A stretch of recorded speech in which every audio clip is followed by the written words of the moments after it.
Graça e paz, família IAP do Parque. Graça e paz para você que está em casa. Vocês estão bem? Que bom. Vamos orar? Pai, muito obrigado, Senhor. Muito obrigado por estarmos aqui, Senhor. Muito obrigado porque o Senhor veio, morreu e ao terceiro dia ressuscitou. Muito obrigado porque o Senhor permanece vivo. E o Senhor ressuscitou para a glória e para a honra do Deus Pai. E o Senhor ressuscitou para a nossa justificação e por isso somos gratos. E estamos aqui para te agradecer pela sua misericórdia, pela sua graça e porque estamos firmados no fato da sua ressurreição. E que cremos que como o Senhor ressuscitou, um dia também ressuscitaremos. Mantenha a nossa fé, Senhor, em nossos corações, em nossas mentes e nas pessoas que estão em casa. Fica conosco. Em nome de Jesus. Amém. Vocês podem sentar? A gente já faz uma leitura bíblica. Se você quiser já ir abrindo, a gente vai ler e vai conversar aqui sobre Atos dos Apóstolos. A gente vai conversar a respeito do capítulo 1 de Atos dos Apóstolos e a gente vai do primeiro até o último versículo do capítulo 1 de Atos. A gente não vai ler todos os versículos, mas alguns deles, para dar o contexto, a compreensão e a aplicação daquilo que consta no primeiro capítulo do livro de Atos. Atos, escrito pelo nosso irmão Lucas. Originalmente não tinha o título de Atos dos Apóstolos, mas era simplesmente, talvez, o segundo livro escrito por Lucas. A continuação daquilo que Lucas fez e escreveu no seu evangelho, ele segue agora em Atos dos Apóstolos. O que seria, talvez, mais correto chamar de Atos do Espírito Santo, através dos apóstolos. A gente tem conversado, ao longo desse mês, a respeito de um velho mundo e de uma nova igreja. E velho aqui, não num contexto ou numa conotação pejorativa, como a gente entende que algumas coisas ficam velhas. Obviamente que não pessoas, porque pessoas velhas carregam em si experiência, sabedoria e conhecimento. Mas coisas velhas, e a gente às vezes trata esse termo como pejorativo. Então, sei lá, o calçado velho, a roupa velha, o móvel velho, como se isso não prestasse para mais nada. Não é bem esse sentido que eu quero trazer de velho. Mesmo porque, se nós pegarmos Velho Testamento, não há nada de pejorativo nisso. Não há nada que tire o crédito, ou o objetivo, ou o propósito do Velho Testamento. Mas sim, como Deus foi revelando de forma progressiva a sua promessa e a sua redenção ao longo da velha aliança e continuando na nova aliança, que é o que Lucas vai descrever no seu evangelho e é o que Lucas vai descrever no começo do capítulo 1 de Atos. Então, se você abriu aí Atos, e você de casa também abriu aí em Atos, só para te localizar, Mateus, Marcos, Lucas, João, Atos, capítulo 1. Vai dizer assim, em nome de Jesus, capítulo 1, a gente vai ler primeiro do versículo 1 até o versículo 3. Você acha que é melhor usar esse aqui? Então tá, você segura esse aqui? E esse aqui também? Vai lendo aí já.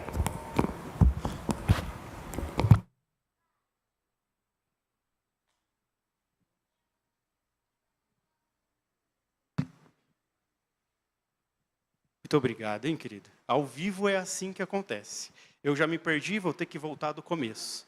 Não, brincadeira. Capítulo 1 de Atos, a gente vai ler o versículo 1, 2 e 3. Diz assim, em nome de Jesus. Em meu primeiro livro, caro Teófilo, escrevi a respeito de tudo o que Jesus começou a realizar e a ensinar, até o dia que foi levado aos céus, logo após haver entregue seus mandamentos por intermédio do Espírito Santo aos apóstolos que havia escolhido. Depois do seu martírio, Jesus apresentou-se a eles e deu-lhes muitas provas incontestáveis da sua ressurreição, aparecendo-lhes por um período de 40 dias, seguindo e ensinando-lhes acerca do reino de Deus. Alguns acusam Lucas de ter sido muito raso nessa sua primeira explicação sobre o ministério de Jesus Cristo. Ele fala aqui que, caro Teófilo, amigo Teófilo, eu falei para você no outro livro, no Evangelho de Lucas, a respeito daquilo que Jesus começou a fazer e a ensinar, a realizar e a ensinar. Mas penso eu que Lucas, primeiro, está fazendo apenas um resumo daquilo que Teófilo já tinha conhecimento, porque Teófilo recebeu o Evangelho de Lucas. Mas o que eu penso que Lucas está fazendo é falando a respeito do caráter de Cristo naquele momento, porque Jesus Cristo realizava e ensinava. O que Lucas está querendo dizer é que Jesus era íntegro naquilo que ele realizava, tanto quanto naquilo que ele ensinava. É por isso que nos evangelhos, após o sermão de Jesus Cristo, aqueles que estão ouvindo vão se admirar do seu testemunho, porque ele falava como autoridade e não como os escribas. Porque Cristo falava e ensinava daquilo que ele mesmo vivia, daquilo mesmo que ele professava, ele vivia como prova do seu próprio testemunho. Lucas vai dizer aqui que está intrinsecamente relacionado e interligado o Cristo entre aquilo que ele ensina, aquilo que ele fala e aquilo que ele faz. Isso é a integridade e o caráter de Cristo. Se for para ser Jesus, tem que ser um Jesus íntegro, daquilo que faz e daquilo que fala. Se formos cristãos, se formos discípulos de Cristo, o que Lucas está dizendo é que você seja então íntegro, e que aquilo que você professa, e que aquilo que você diz, e que aquilo que você ensina, seja aquilo que você faça. Para que, aonde estivermos, seja na escola, seja na faculdade, seja no trabalho, ou seja na igreja, que as nossas ações testifiquem a fé que nós professamos. É isso que Lucas está dizendo, que Cristo era alguém íntegro. E se somos discípulos de Cristo, cristãos, pequenos cristos, devemos viver como ele viveu. Que a nossa vida, que o nosso testemunho reflita aquilo que ensinamos. Lucas está dizendo que Jesus Cristo não era hipócrita, mas que ele vivia aquilo que ele pregava. E isso serve para nós hoje, que nós possamos, assim como Cristo é descrito em Atos, no versículo 1 do capítulo 1, que nós sejamos íntegros, e que aquilo que a gente professa, e que aquilo que a gente diz que acredita, que seja a nossa vida diária, onde estivermos. E aí Lucas vai seguindo, e vai dizendo que Cristo começou a ensinar e a realizar grandes coisas, e permaneceu depois da sua ressurreição, com provas incontestáveis, provas indubitáveis da sua ressurreição. Ele esteve junto com os discípulos, esteve junto com os apóstolos e com aqueles que o seguiam, ensinando sobre o reino de Deus. A temática de Cristo, a mensagem de Cristo era propagar o reino de Deus, era espalhar o reino de Deus, era fazer com que as pessoas entendessem o que é o reino de Deus e como viver o reino de Deus. E um reino de Deus é um reino de amor, de perdão, de misericórdia, de graça, de justiça, de caráter, de honestidade, de bondade, de caridade. Foi assim que ele viveu e foi esse o ensino que ele passou para os discípulos e para os apóstolos. Ele ensinou, realizou, fez e mostrou a todos como é viver o reino de Deus. E é isso que ele passa para os discípulos, para os apóstolos, mesmo após a sua ressurreição. A gente seguindo o capítulo 1, a gente chega ali no versículo 6, 7 e 8 do capítulo 1 de Atos.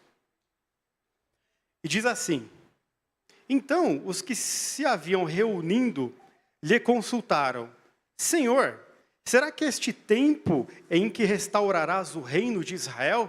Essa era a dúvida dos discípulos após a ressurreição de Cristo. Eles chegam para Jesus e perguntam: Senhor, é agora que restaurarás o reino de Israel? Ele lhes afirmou: Não vos compete saber as épocas ou as datas que o Pai estabeleceu por sua exclusiva autoridade. Contudo, recebereis poder quando o Espírito Santo descer sobre vós e sereis minhas testemunhas, tanto em Jerusalém, como em toda a Judéia e Samaria e até os confins da terra. É muito interessante que ainda existe aqui nesse relato um contraste entre a velha mentalidade dos discípulos e a proposta do novo chamado apresentado por Jesus Cristo. A gente pega o relato dos discípulos, o questionamento dos discípulos, e eles ainda estão interessados, eles ainda estão na velha mentalidade que o Cristo que veio para eles, veio para restabelecer o reino de Israel. Eles ainda estão numa mentalidade do velho mundo, de que Cristo veio restabelecer Israel primeiramente. Porque Israel ainda estava sob o jugo romano. Então a ideia deles era um Messias que viria com autoridade, com poder político, com poder militar, para libertar Israel do seu jugo. A velha mentalidade deles continua ainda presa à sua antiga cultura, à sua antiga mentalidade, de que Deus e Cristo é apenas para os judeus, apenas para Israel. E aí Cristo já estabelece o seu paralelo. Ele começou falando do reino de Deus, e aqui ele responde aos discípulos: vocês serão minhas testemunhas em Jerusalém, em Samaria e até os confins da terra. O que Cristo está fazendo e o que Cristo está dizendo é que Deus não está preso à sua localidade, ao seu espaço geográfico, a essa cultura judaica. O Jesus pregado, o Jesus manifesto, o reino de Deus por ele apresentado, é um reino para todos os homens. É um reino que escapa aos limites de Israel e alcança todas as pessoas. E alcança todos os homens e mulheres existentes no mundo. Que sai das fronteiras de Israel e alcança todas as nações. É exatamente isso que ele está dizendo. O que Cristo está dizendo é: eu sou o cumprimento das profecias do Antigo Testamento. A gente olha os profetas do Antigo Testamento, e quando eles dizem que Sião será a casa do Senhor, e as pessoas e os homens buscarão a Deus em Sião, em Jerusalém, quando Zacarias diz que a terra de Jerusalém não terá mais muros, para que todos tenham acesso, as profecias não são a respeito de um lugar, as profecias são a respeito de uma pessoa. Cristo está dizendo: todos virão até mim, porque eu sou esse Sião, eu sou a Jerusalém, eu sou o cumprimento das promessas, de forma que todos os homens virão a mim em busca de Deus. Cristo está apresentando um novo chamado, um chamado que escapa aos limites de Israel e alcança todas as pessoas, e alcança todos os homens em todos os lugares, de todas as línguas, tribos e raças. Nós não estamos mais presos a essa antiga aliança, a esse velho mundo, mas a um chamado de Cristo para todas as nações. É por isso que ele diz: serão minhas testemunhas aqui sim, mas até os confins da terra. Seguindo, o versículo 9 vai dizer assim: tendo dito estas palavras, foi Jesus elevado às alturas, enquanto eles o contemplavam, até que uma nuvem encobriu a vista deles. Lucas está relatando aqui quando Jesus é assunto ao céu.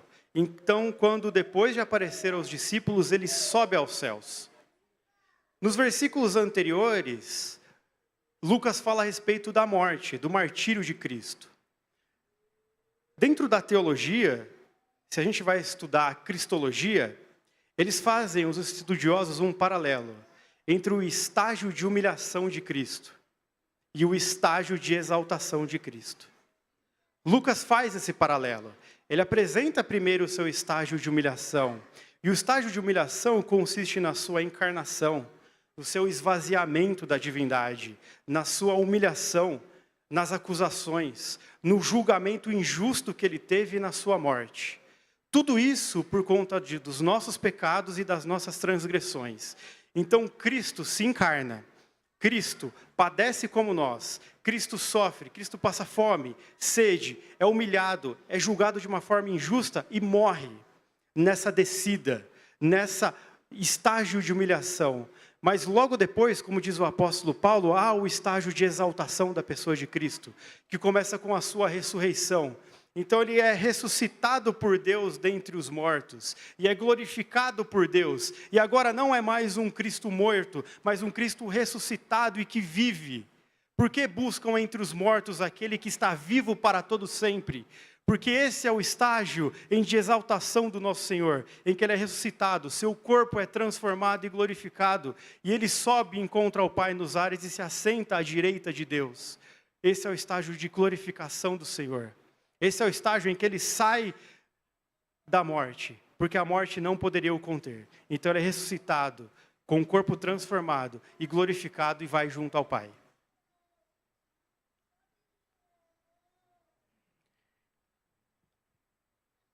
O versículo 10 e 11, os discípulos estão ali, olhando esse Cristo que subiu, olhando para o alto, sem muito entender o que estava acontecendo.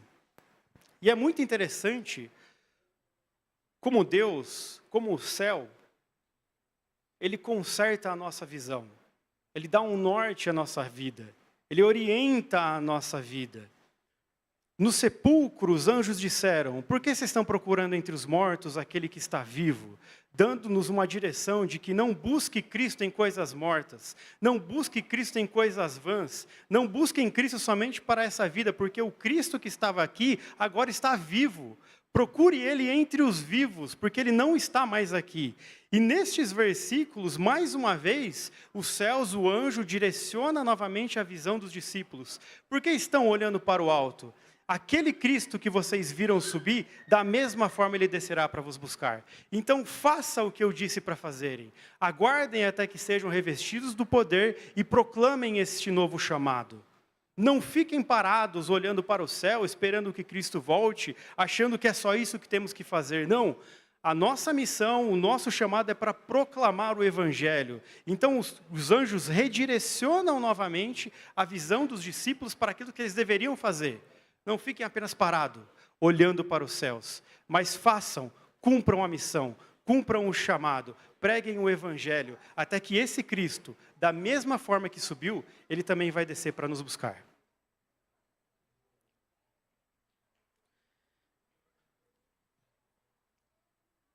E aí a gente tem a sequência dos versículos, e aí a gente chega no versículo 15, e ele vai dizer assim no versículo 15. Naqueles dias, ou seja, nesse período aqui, após a ressurreição de Cristo, após a sua subida aos céus, mais ou menos ali uns 10 dias depois disso, é esse momento do versículo 15. E aí Lucas vai dizer: naqueles dias, sendo o número ali reunido de cerca de 120, Pedro se levantou no meio dos irmãos e declarou: irmãos, era necessário que se cumprisse as escrituras que o Espírito Santo predisse por meio da boca de Davi, acerca de Judas, que serviu de guia aos que prenderam Jesus. Ele foi contado como um dos nossos e teve parte nesse ministério. Com o pagamento que recebeu pelo seu pecado, Judas comprou um campo. Ali caiu de cabeça, seu corpo partiu-se ao meio e as suas vísceras todas se derramaram. Primeiro ponto interessante aqui é que nós vemos um Pedro transformado.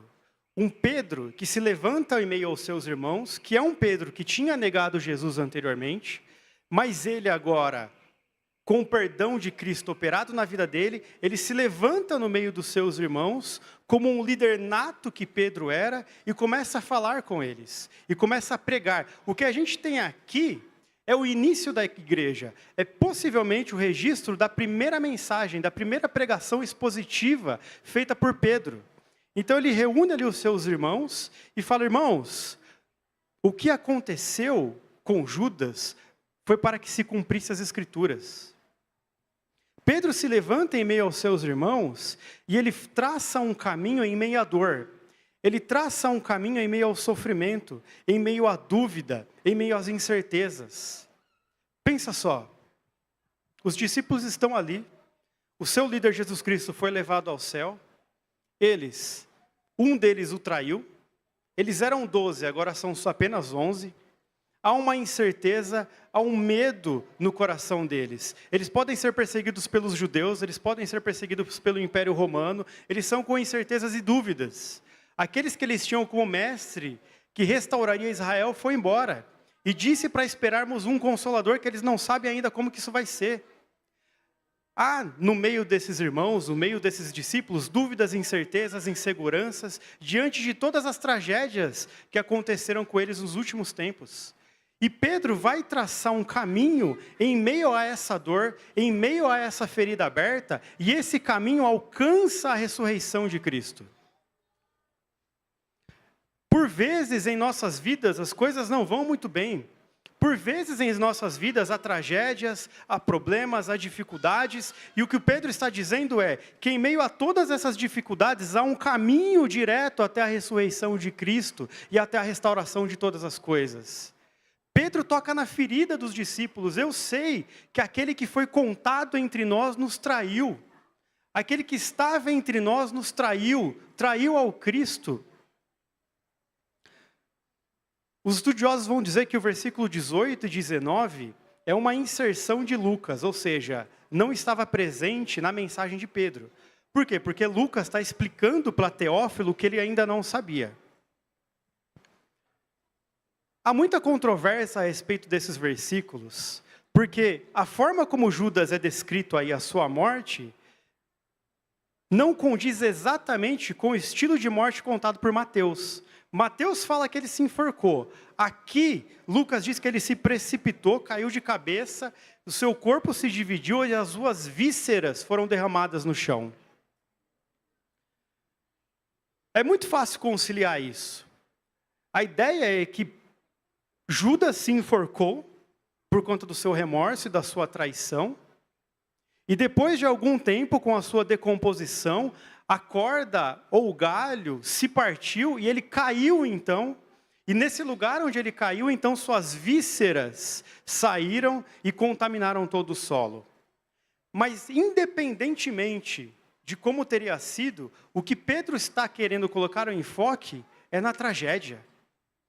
É que naquilo que Judas fez foi a sua condenação. Aquilo que Judas fez não tem fruto nenhum.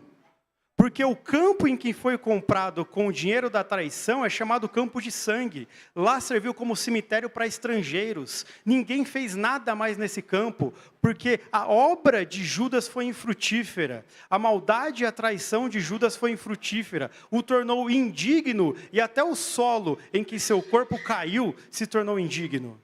Em meio a tudo isso, Pedro vai dizer para a gente, onde está então a nossa esperança? Se tudo aparentemente deu errado, se éramos 12 e agora não somos mais, se aquele que o próprio Cristo escolheu, traiu, o que será de nós? O que nós devemos fazer agora? Não há mais esperança, não há mais o Salvador conosco, não há mais um de nós, há desespero e tragédia, perseguição, o que faremos nós? Pedro não traz promessas de prosperidade, Pedro não traz promessas de vitórias terrenas, Pedro não diz que eles vão ter casa, que eles vão ter carro, Pedro não diz que eles serão prósperos. Pedro, primeiro, ele usa a autoridade das Escrituras. Para Pedro, o Antigo Testamento, que é a Bíblia que eles tinham, era a palavra de Deus. E tudo o que aconteceu foi para o cumprimento da palavra de Deus. Tudo o que acontece em nós, em nossas vidas, em nossas famílias, no nosso dia a dia, na caminhada cristã, tudo isso tem respaldo e tem base na palavra de Deus. É ela que está nos formando, é ela que está moldando o nosso caráter, é ela que está nos direcionando. Pedro não traz a responsabilidade para si, Pedro não culpa Judas, Pedro diz, tudo se cumpriu para fazer a vontade de Deus, porque os seus planos não serão frustrados. Aquilo que Deus disse que faria por boca dos profetas, isso foi cumprido. Judas não foi mais contado um de nós porque é filho da perdição. Foi para o seu próprio lugar, para que se cumprisse as sagradas escrituras. Porque o Cristo deveria padecer pelos nossos pecados. E aí ele direciona a todos rumo à ressurreição de Cristo.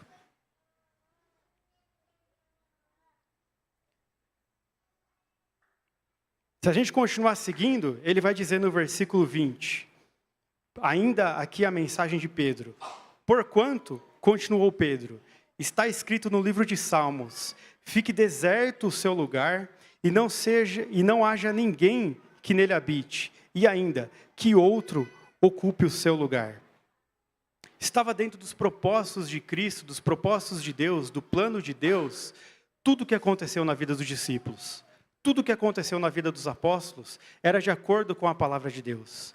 E Pedro, inspirado por Deus, inspirado pelo Espírito Santo, coloca o Salmo de Davi como pressuposto e como fundamento dessa ressurreição, como fundamento e cumprimento dessas profecias, de que tudo o que aconteceu, aconteceu pela vontade de Deus. E aí ele continua no versículo 21 e no versículo 22. Sendo assim, é preciso que escolhamos um dos homens que estiveram conosco durante todo o tempo em que o Senhor Jesus viveu entre nós, desde o batismo de João até o dia em que Jesus foi levado dentre nós ao céu. E é fundamental que um deles seja conosco, testemunha de sua ressurreição. Pedro faz uma linha direta, um caminho direto, até esse novo chamado. Por quê? Porque o Cristo que morreu não poderia continuar preso pela morte, porque ele venceu a morte. Porque ele era a vida, e a vida estava nele mesmo. Pedro vai apontar não para as dificuldades, mas na esperança da ressurreição de um dia. Irmãos, amados, a ressurreição não é só uma promessa, ainda que seja. Não é só um milagre, ainda que seja. Não é só o poder de Deus, ainda que seja. A ressurreição das nossas vidas está baseada em um fato histórico. O Cristo que morreu não está mais na sua tumba, não está mais no seu túmulo. É um fato histórico. O Cristo que morreu ressuscitou. O Cristo que morreu vive para todos sempre. O Cristo que morreu foi recebido na glória, porque cumpriu a sua obra e nos justificou diante do Pai. O Cristo que morreu não pôde ficar preso pela morte, porque ele era a vida em si mesmo. Porque ele disse, ninguém toma minha vida, eu a dou e eu tenho poder para reavê-la. E ele fez isso. Ele tirou todo o poder que tinha na morte, venceu a morte e ressuscitou ao terceiro dia para a glória de Deus Pai e para a nossa justificação, porque a morte não pôde prendê-lo. Eu sou a ressurreição e a vida. Essa é a esperança bendita, é o novo chamado para um velho mundo, um chamado à ressurreição, com base não naquilo apenas que cremos, mas com base naquilo que aconteceu ao terceiro dia após a sua morte. A sua esperança está baseada num fato histórico. Nenhuma outra religião vai te propor isso. Nenhuma outra religião vai te apresentar isso e vai fazer essa proposta. A sua esperança não está em outra coisa de outro mundo, mas no fato de que o Cristo que cremos ressuscitou dentre os mortos. Algumas aplicações teológicas da ressurreição de Cristo. A primeira delas, que foi o que o Michael leu, como está escrito em Paulo aos Romanos, é que Cristo ressuscitou para que fôssemos justificados. Se quando Cristo está na cruz, e com palavras ele diz, está consumado, ou seja, tudo que eu deveria fazer, a vida que eu deveria viver, o sacrifício que eu deveria passar, e a morte que eu deveria passar, tudo já está feito, tudo está consumado, a minha obra está feita e acabada. E se Cristo diz está consumado com palavras, Deus Pai diz, na ressurreição de Cristo, está consumado. O que ele fez foi aceito por Deus Pai e por isso ele o ressuscitou. Dessa forma, nós podemos ter a convicção plena de que somos justos diante de Deus pelo que Cristo fez na sua cruz. E pela sua ressurreição, Deus confirma que somos justos diante de Deus, justificados diante de Deus, não por aquilo que fizemos, mas por aquilo que Ele fez por nós. porque a morte não pôde conter, mas Deus o ressuscitou dentre os mortos e nos tornou justos e justificados diante de Deus. É ao terceiro dia, Deus Pai olhando para Cristo e falando: está consumado. Aqui está não só o justo, mas o justificador daqueles que creem. Bem-vindo ao reino dos céus, ao reino da glória. Aquele que todo joelho há de se curvar e que toda língua há de glorificar. Esse foi o Cristo que foi ressuscitado para a nossa justificação. E nós podemos hoje olhar para Satanás e dizer: eu não tenho culpa, porque Cristo é quem me justifica.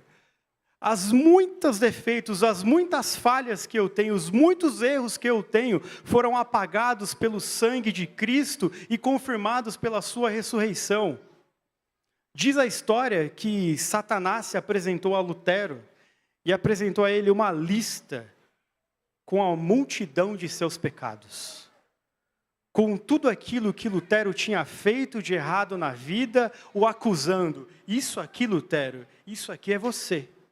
Esses seus erros, suas falhas e seus defeitos. Assim como ele, Satanás, também é o nosso acusador. E ele pode apontar para a gente tudo aquilo que a gente fez. Todos os nossos erros, todas as nossas falhas, todos os nossos desvios, todas as nossas quedas.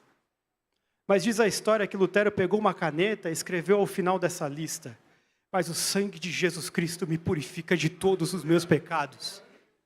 Você, através da ressurreição de Cristo, da fé naquele que foi o Cordeiro imolado, que morreu pelos nossos pecados, pode pegar essa caneta e escrever no final dessa lista de pecados: o sangue de Cristo me purifica de todos os meus pecados. Não há acusação contra aqueles que foram justificados pelo sangue do Cordeiro. Não há condenação para quem foi justificado pelo Cristo ressurreto. Porque diante de Deus somos todos justos, lavados e remidos no sangue do Cordeiro, naquele que foi derramado. Porque se o sangue de Judas derramado no chão não tem valor, o sangue de Cristo na sua cruz lava uma multidão de pecados. Uma gota do seu sangue é capaz de limpar uma multidão de pecados, de modo que somos justos diante de Deus pelo que Ele fez. E Ele foi ressuscitado ao terceiro dia, confirmando: somos justos e justificados diante de Deus. Não há nada que o diabo possa jogar na sua cara dizendo o que você fez, quando você fez, como você fez, porque Cristo me limpa e me purifica dos meus pecados. Quantas vezes eu já fui confrontado pelos meus erros e pelos meus defeitos e por aquilo que eu fiz, mas há esperança nesse Espírito que consola, no Espírito Santo que nos convence sim do pecado, mas nos convence também do poder do sangue de Cristo que nos purifica. Essa é a sua aplicação teológica. A ressurreição de Cristo nos justifica, não pelo que fizemos, mas pelo que Ele fez, confirmado para sempre pela sua ressurreição. Uma outra aplicação, ainda teológica, é a ideia de que se Cristo ressuscitou dentre os mortos, Ele tem poder para nos ressuscitar. Paulo vai dizer que nós estávamos mortos em nossos delitos e pecados. E às vezes, a gente trata o texto um pouco mais macio do que ele é. Um pouco menos duro do que ele é. Paulo não está dizendo que você é um desmaiado. Paulo não está dizendo que você está dormindo. Paulo não está dizendo que você está sem atenção às coisas de Deus. Paulo está dizendo: você está morto em seus delitos e pecados. Até onde eu sei, um morto não anda, um morto não vê, um morto não fala, o morto não tem capacidade de se levantar e fazer alguma coisa. Morto é morto. Morto acabou. Não há nada que se possa fazer por um morto. O que a ressurreição de Cristo me mostra é que Cristo tem o poder de nos ressuscitar para a glória de Deus. Cristo tem o poder de pegar esse velho homem e fazer de nós uma nova criatura, e fazer de nós uma nova pessoa, e de fazer novas todas as coisas em nós, porque o poder que ressuscitou Cristo é o poder que habita em nós, para vencermos o maligno, para vencermos o velho homem. Ele tem poder para fazer de você, aqui, de você que está nos ouvindo, uma nova criatura. E todas as coisas serão feitas novas pelo poder que ressuscitou a Cristo. Porque esse poder pode te levantar desse mundo de pecados e fazer de você uma nova pessoa. Porque não é o meu poder, não é o poder do pastor, não é o poder da igreja, é o poder do Cordeiro que foi morto e ressuscitou. E se ele tem poder para ressuscitar, ele tem poder para te tirar do mundo do pecado. O novo chamado a esse velho mundo é um chamado para você ser um ressuscitado em meio aos mortos. É para que você ande em meio aos mortos como aquele que foi vivificado por Cristo. Não podemos continuar vivendo no velho modo, na velha maneira de ser, como se ainda mortos fôssemos. A coisa que mais surpreende o mundo, eu imagino, eu nunca vi, mas acho que a coisa que mais surpreenderia é ver alguém morto se levantar e sair andando. Imagina vendo Lázaro saindo do túmulo. Que impactante que seria, que devastador que seria, vendo alguém que estava morto há dias se levantando. A sua ressurreição do seu pecado deve trazer o mesmo impacto às pessoas que convivem com você. O seu chamado é ser um ressuscitado em meio aos mortos, é trazer vida e luz àqueles que ainda não conhecem a Cristo. Eu não recomendo, mas eu assisti durante muito tempo The Walking Dead. Não sei quem assistiu aqui The Walking Dead. Eu gosto muito, não recomendo, tá? Eu gosto de coisas que tenham violência, eu gosto, é o meu erro, tá? Liam Neeson matando todo mundo, eu gosto muito de assistir.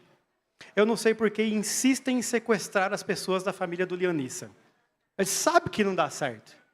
Duas coisas a gente aprende com o filme: não mexa com a família do Liam Neeson e não mexa com o cachorro do Keanu Reeves.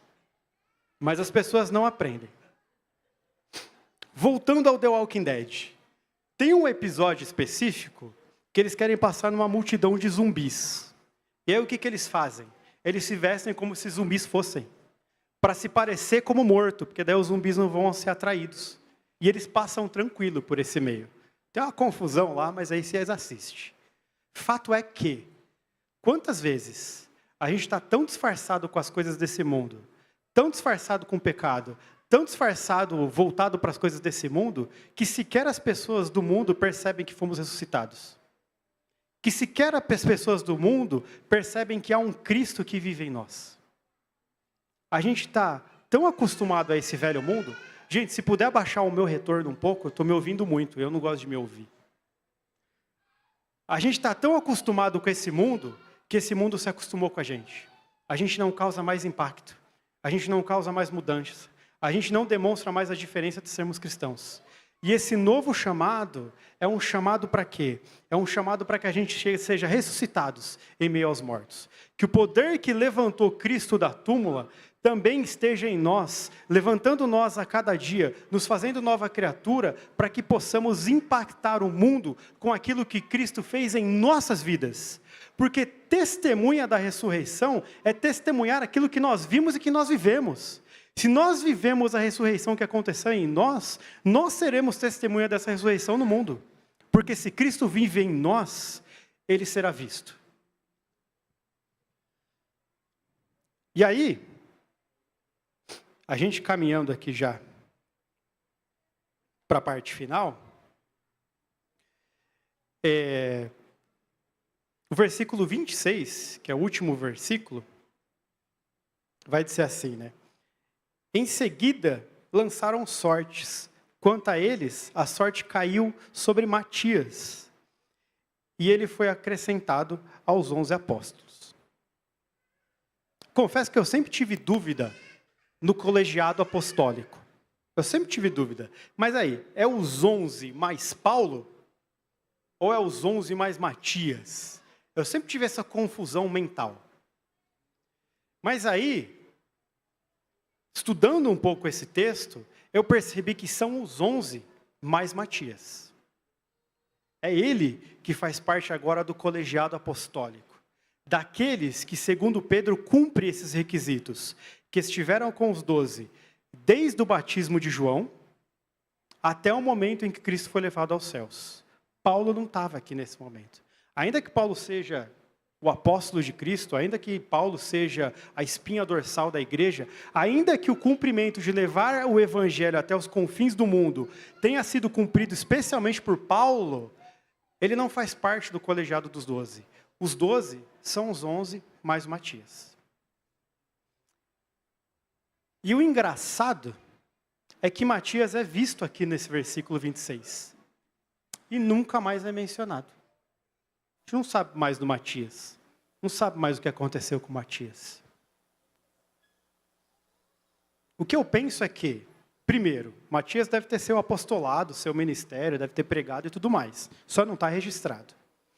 Mas o que eu penso é que a mensagem da ressurreição é mais importante que o homem. É muito mais importante saber a mensagem da ressurreição do que sobre o próprio Matias. É muito mais importante levar esse novo chamado da ressurreição do que pensar em quem era o Matias. Se eu falei agora há pouco sobre os aspectos teológicos, então que a ressurreição nos justifica, e então que ela nos torna capaz de ressuscitar, tem também o aspecto escatológico desse novo chamado, dessa ressurreição.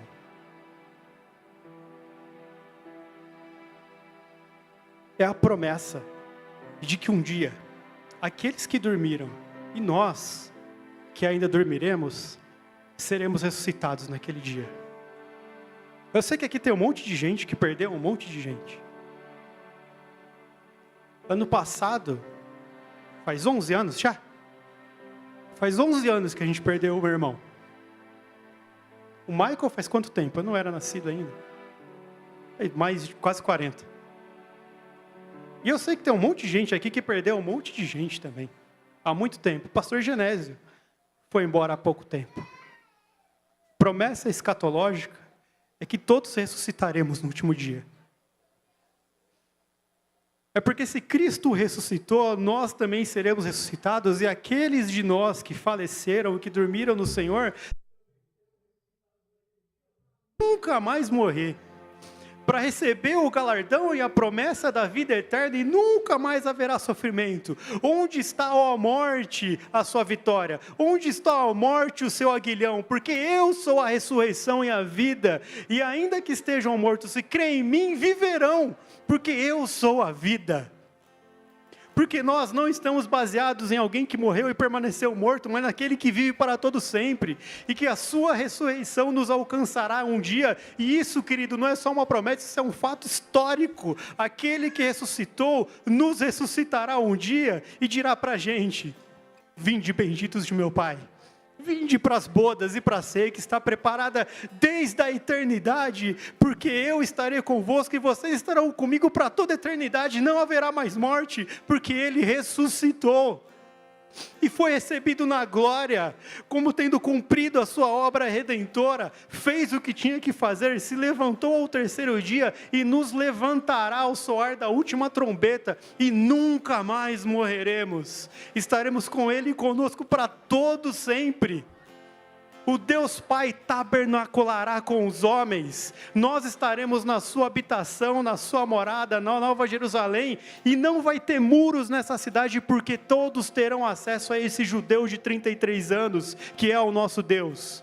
Nunca mais nos separaremos, teremos a esperança da vida eterna que nunca mais será tirada, estaremos debaixo da árvore da vida, falando de como Deus é bom, como Ele é misericordioso, como a sua bondade, que está desde antes da fundação do mundo, permanece para toda a eternidade.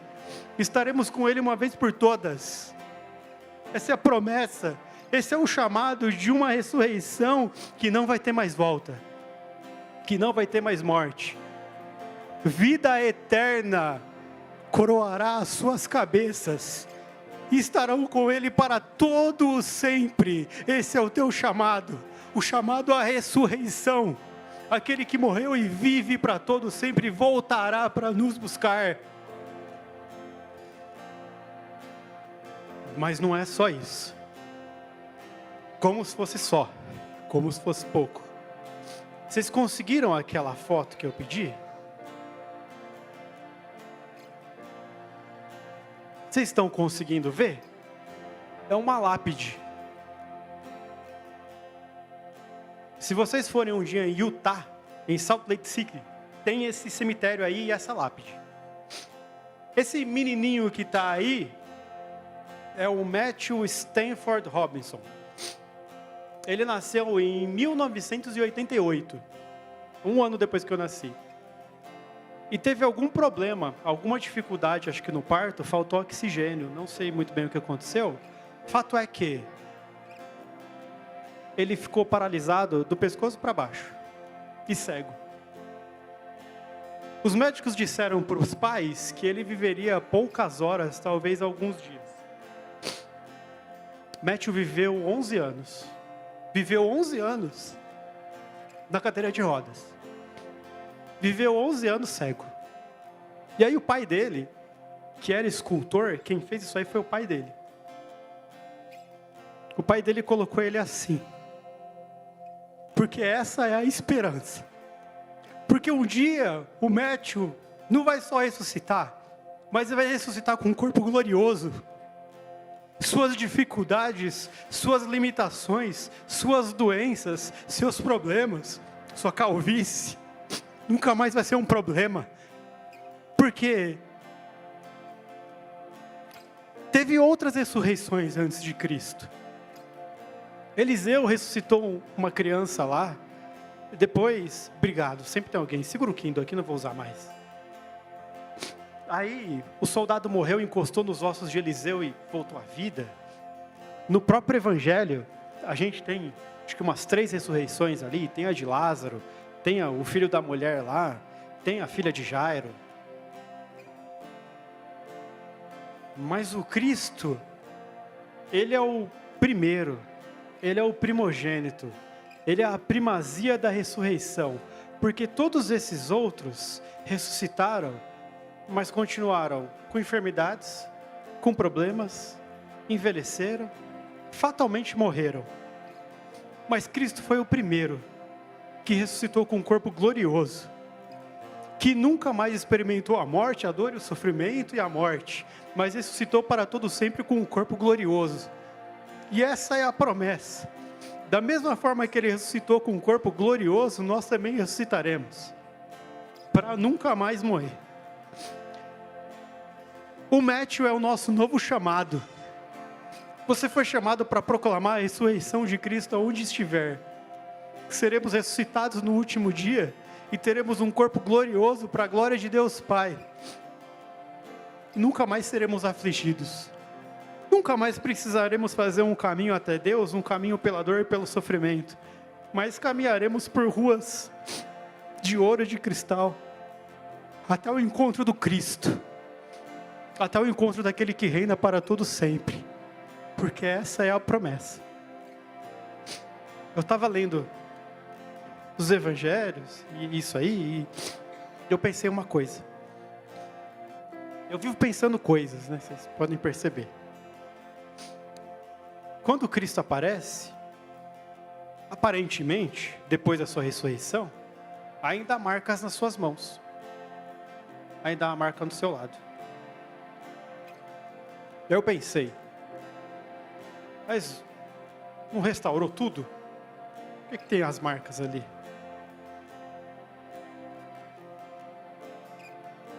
Tudo que nós vivemos na humanidade, tudo que a humanidade vive, toda a Escritura, ela tem um propósito: mostrar o quão Deus é gracioso e misericordioso. E quando o encontrarmos, possivelmente, ainda veremos as marcas do seu amor. Ainda veremos as marcas da sua misericórdia e da sua graça, com as quais Ele comprou a sua liberdade, a sua vida, a sua eternidade, pagou a sua culpa e a sua morte, para que você nunca mais viva separado do Pai. As marcas dele servem de lembrança, com quão grande amor Ele nos amou. Viva esse novo chamado. Viva um chamado da ressurreição. Não só da ressurreição física e espiritual, mas na esperança da glória, da promessa que há no amado. E um dia, Ele voltará. Pode ser que não seja hoje. Pode ser que não seja enquanto eu esteja vivo. Mas fato é que Ele voltará.